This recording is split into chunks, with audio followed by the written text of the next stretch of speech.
Lantaran sudah tidak memiliki izin, satu buah reklame berukuran 5x12 meter yang berdiri di atas rumah salah seorang warga di Jalan Mampang Perapatan Raya, Kelurahan Tegal Parang, Kecamatan Mampang Perapatan, Jakarta Selatan, ditertibkan petugas Satuan Polisi Pamung Praja Provinsi DKI Jakarta, Jumat malam 2 Oktober 2015. Upaya penertiban ini selain untuk menegakkan peraturan daerah nomor 8 tahun 2007, juga agar tidak merusak pemandangan kota.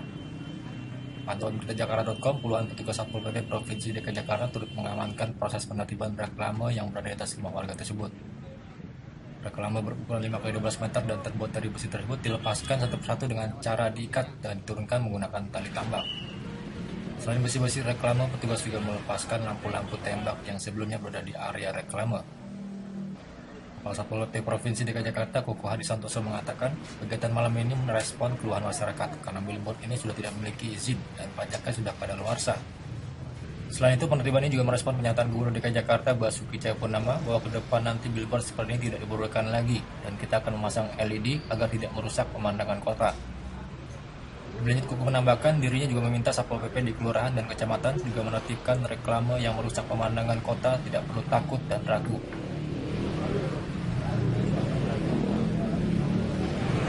Ya, kegiatan malam ini ya itu merespon keluhan masyarakat ya tentang billboard ini, karena billboard ini berdiri di atas rumah orang dan secara perizinan juga sudah kadaluarsa, secara pembayaran pajak juga sudah kadaluarsa. Oleh karena ini pihak yang punya rumah minta ditertibkan. Oleh karena itu malam ini kita tertibkan. Pertama, kedua, ini merespon ya, pernyataan Pak Gubernur bahwa ke depan nanti billboard semacam ini tidak diperbolehkan lagi. Kita akan kembali atau kita akan memasang namanya LED ya. Itu jauh lebih baik, lebih tidak merusak pemandangan kota. Izin reklame buat tersebut baik sewa maupun konstruksinya sudah habis masa berlakunya. Dan ini sudah 5 tahun ya, sudah 5 tahun tidak direspon. Oleh karena itu mereka minta kepada saya selaku Kasal Satpol PP untuk menertibkan, maka malam ini billboard kita tertibkan. Panjangnya 5 kali 12. Ya kami dari Satpol PP malam ini tugasnya menertibkan bangunan-bangunan seperti ini. Dan saya minta juga orang-orang saya yang terutama di Sarkot, hal-hal semacam ini segera ditertibkan. Tidak perlu kita takut, tidak perlu kita ragu, kita langsung kita tertibkan. Karena di samping membahayakan orang, tidak diurus, kemudian juga merusak estetika kota. Dari Jakarta Selatan, Tim Berita Jakarta melaporkan. HUT TNI yang mengambil lokasi di Dermaga Indah, Kiat, Cilegon, Banten. Ada ribuan atau belasan ribu prajurit, tepatnya Rike, yang upacara HUT TNI yang ke-70. TNI mengerit yang merupakan gabungan dari Angkatan Udara, Angkatan Darat, dan juga Angkatan Laut. Adapun gladi bersih yang akan dilaksanakan pada pagi ini dihadiri secara langsung oleh Panglima TNI Jenderal Gatot Nurmantio, didampingi oleh Kepala Staf Angkatan Darat Jenderal TNI Mulyono, Kepala Staf Angkatan Laut Laksamana TNI Ade Supandi, dan Kepala Staf Angkatan Udara Marsikal TNI Agus Supriyatna.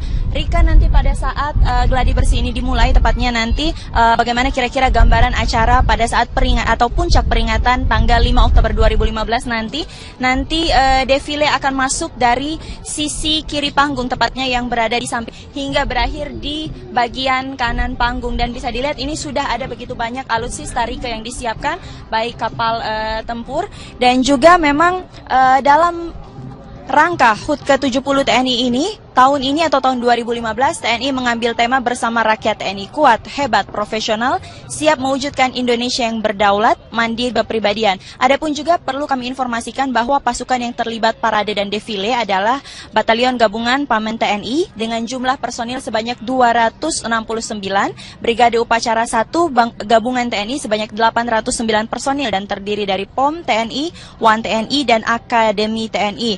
Alutsista yang dikerahkan Rike dari ketiga Angkatan sebagai background antara lain untuk TNI Angkatan Darat mengerahkan 6 tank Scorpion dan juga Angkatan Laut. Ini bisa disaksikan ada kapal perang. Tidak lupa ada demo dan juga aerobatik yang akan ditunjukkan oleh gabungan dari TNI Angkatan Udara. Kami akan terus memantau bagaimana jalannya gladi bersih yang kira-kira akan dimulai pada sekitar pukul 9 nanti untuk menggambarkan situasi pada puncak pelaksanaan HUT TNI pada hari Senin 5 Oktober nanti. Untuk sementara demikian, Rika kembali ke studio. Terima kasih Jessica Wawor melaporkan. Kita ke informasi lain, pemirsa. Selain persoalan kabut asap, kini listrik padam di Sumatera Selatan menjadi permasalahan. Selain aktivitas terganggu, warga juga menanggung kerugian akibat listrik padam. Kita bergabung dengan Yarnes Poni. Yarnes, apa penyebab listrik padam sering terjadi di Sumatera Selatan? Ya Rika, sebenarnya hal ini sangat membuat kerugian buat masyarakat. Total ada sekitar 2,6 juta pelanggan PLN di Sumatera Selatan. Dan lengkap sudah penderitaan masyarakat Sumatera Selatan. Saat ini kabut asap yang masuk ke rumah, ditambah lagi pemadaman listrik yang berkala yang sering terjadi bahkan 2 minggu terakhir. Dan pada pemadaman ini memang informasi yang tidak langsung didapat oleh masyarakat. Bisa terjadi pada pagi hari, siang hari, ataupun malam hari. Dan kami mendapatkan PLTA yang surut karena saat ini masuk dalam masa kekeringan. Dan hal itu menyebabkan yakni kabut asap bisa masuk ke rumah-rumah warga dan juga dapat karena AC dan juga kipas angin mati, karena padamnya listrik ini bisa membuat masyarakat menghirup kabut asap di dalam rumahnya.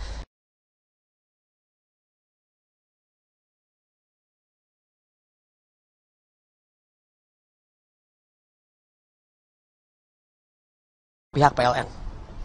Dengan kondisi musim kemarau sekarang, beberapa PLTA itu tidak bisa beroperasi. Kalaupun bisa. Itu juga jadi, dan PLN menyatakan defisit daya sekitar 225 sampai dengan 240 megawatt. Berikut petikan wawancara dari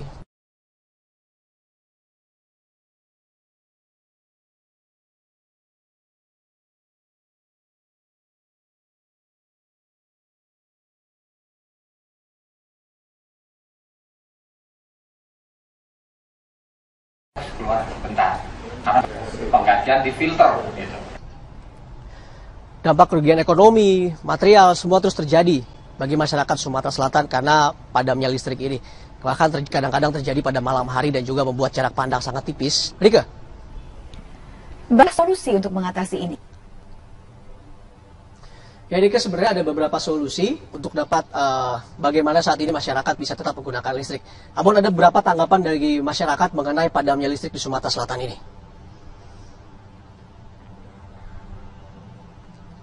Ganggu ya Mbak ya, genset itu hanya bisa untuk nyalain aja, tapi untuk kayak telepon, kayak jaring internet itu kita mati total. Sangat terganggu benar dengan kejadian kayak gini, dan matinya juga sangat lama gitu loh. Dari mati lampu ini sendiri kerugian kita banyak banget. Dari kerugian materi, terus dari waktu juga, kita kan mau ngangkat-ngangkat yang genset itu, keluarin genset, terus mau isi bensinnya juga, itu kan perlu uang yang banyak. Itu kurang lebih hampir 2 mingguan.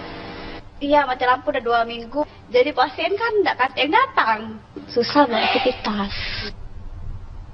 Rika, masih ada opsi-opsi lain bagaimana harus dilakukan PLN ataupun masyarakat untuk dapat menyikapi hal ini. Bersama saya dengan pengamat elektronik, Pak Abdul Rahman. Pak Abdul, sebenarnya ada opsi lain nggak sih Pak untuk menekan pemadaman listrik di Sumatera Selatan ini Pak? Kalau kondisinya seperti ini akan terjadi setiap tahun ya, karena kemarau ini bisa terjadi setiap tahun.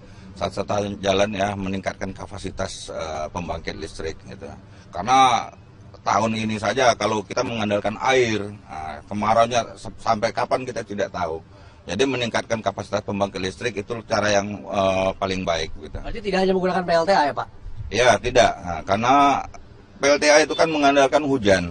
Nah kalau kemarau seperti ini ya dia tidak bisa beroperasi seperti yang sudah dilaporkan PLN gitu. Oke Pak, Bapak pernah lihat PLTA tes di Sumatera Selatan ini bagaimana Pak?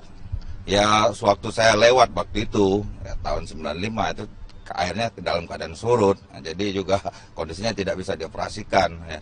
Mungkin dampaknya tidak seperti sekarang, karena kebutuhan listrik kan meningkat terus itu. Mungkin pembangkit yang disediakan oleh PLN kapasitasnya waktu itu mencukupi, beda dengan sekarang. Tiap tahun pasti bertambah. Nah itu solusi ke depan harus diperhitung dengan cermat ya, bagaimana caranya supaya meningkatkan kapasitas pembangkit itu sesuai dengan kebutuhan masyarakat. Oke, sekarang berarti masih kurang ya Pak kapasitas pembangkit buat masyarakat Sumatera Selatan ya. Itulah petikan salah satu wawancara saya bersama dengan pengamat elektro. Memang PLN harus mengambil sikap untuk dapat membantu masyarakat Sumatera Selatan ini karena saat ini defisit listrik terus masih terjadi. Rike. Terima kasih Yarnes Foni bergabung langsung dari Palembang, Sumatera Selatan. Dengan menggunakan jalan darat hanya membutuhkan waktu sekitar 20 menit saja. Dan terkait dengan